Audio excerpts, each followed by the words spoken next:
Daniel Bélanger, directeur artistique et chorégraphe de la compagnie de danse Code Universel. Carole Cassita, directeur artistique du Théâtre du Gros Mécano.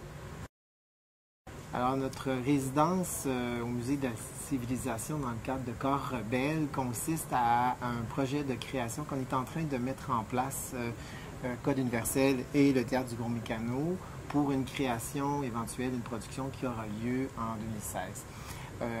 Là, ce qu'on va préparer ici dans le contexte de cette exposition-là, surtout, ça va être de faire des premiers esquisses, des premiers essais sur des situations qu'on s'est données pour explorer la possibilité de trouver un langage, une écriture pour ce spectacle-là qui va s'appeler, en fait, pour l'instant, qui s'appelle « Nous ne sommes pas des oiseaux, titre temporaire ». Bien, en fait, le mariage des disciplines se fait de plus en plus au niveau des arts de la scène. Moi et Daniel, on se connaît depuis quelques années. Je vois son travail aussi sur scène. Et dans sa danse, dans ses chorégraphies, il y a énormément de théâtre. Il y a beaucoup de personnages qui ressortent. Puis moi, ça m'a beaucoup parlé, ça. J'aimerais ça, créer un spectacle. Bon, la danse, j'adore le mouvement, mais je crée souvent à partir de textes et de textes d'auteurs et tout ça. Mais à partir du mouvement, ça m'intriguait à partir du mouvement et de la danse, qu'est-ce qui pourrait sortir comme texte? Et c'est là que la théâtralité de Daniel dans son travail m'a interpellé pour travailler avec lui. Et je pense qu'on a envie de travailler ensemble tout simplement. Bien, en fait, à la sortie du travail de résidence au musée, c'est pas le spectacle abouti. Le spectacle abouti est prévu pour automne 2016. Il y a encore beaucoup de travail à faire. Sauf que ce qu'on va dégager ici, c'est qu'on travaille, le processus, c'est de travailler beaucoup à partir d'improvisation des comédiens-danseurs, qu'on appelle les commenceurs. Même là, on mélange le nom. Oui. Et puis, donc, à partir des improvisations et des images et tout ça, ressort une histoire, ressortent des personnages, des situations dramatiques intéressantes. Il y a des auteurs qui vont venir travailler avec nous, qui vont s'inspirer de ce qu'ils voient pour écrire ce que ça leur propose comme texte ou comme situation dramatique. Et le travail qui va rester à faire en sortant du musée, ça va être toute cette dramaturgie-là et continuer le mariage entre les trois disciplines pour raconter l'histoire qui est en train de se dessiner actuellement. Moi, je trouve ça excitant.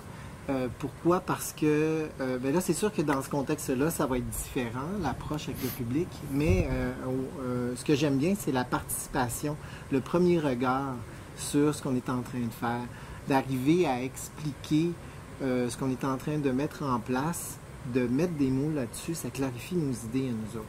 Mais en plus, c'est que ça vient aussi, pas justifier, mais plutôt comme éclairer nos pistes. Est-ce qu'on est vraiment dans ce qu'on veut dire présentement? Donc, avec la réception du public, ce qu'eux nous disent, ce qu'ils perçoivent, nous, ça nous indique qu'on est complètement à côté de la coche, on a une bonne piste, ils comprennent ce qu'on est en train de faire.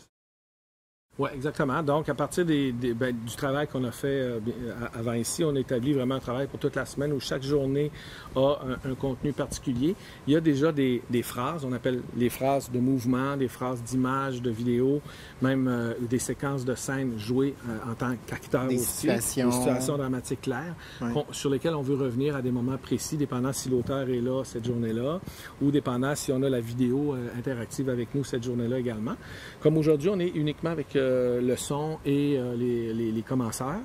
Et puis, donc, on travaille les phrases de mouvement qui sont collées à l'histoire qui est en train de se dessiner. Donc, on sait qu'il y a un personnage principal qui est atteint d'une certaine maladie. Oui, effectivement, parce qu'il ne faut pas oublier non plus que pour nous, on fonctionne en phase. On a fait déjà une première phase d'exploration. On arrive présentement là, à une phase de travail de recherche qu'on vient du BIC, au Théâtre du BIC. Et là, on est ici. Ça, c'est une autre phase pour nous. Puis ensuite, on a comme ça plusieurs phases. Donc, le spectacle, il va se développer au fur et à mesure. Et à chaque fois, c'est pour ça qu'on est capable de prendre du recul à chacune des phases puis dire, OK, ça fonctionne, ça fonctionne pas. Il y a quelque chose là, qui s'inscrit vraiment dans la lignée du spectacle. Ça marche, on le garde, puis on développe comme ça vraiment le spectacle.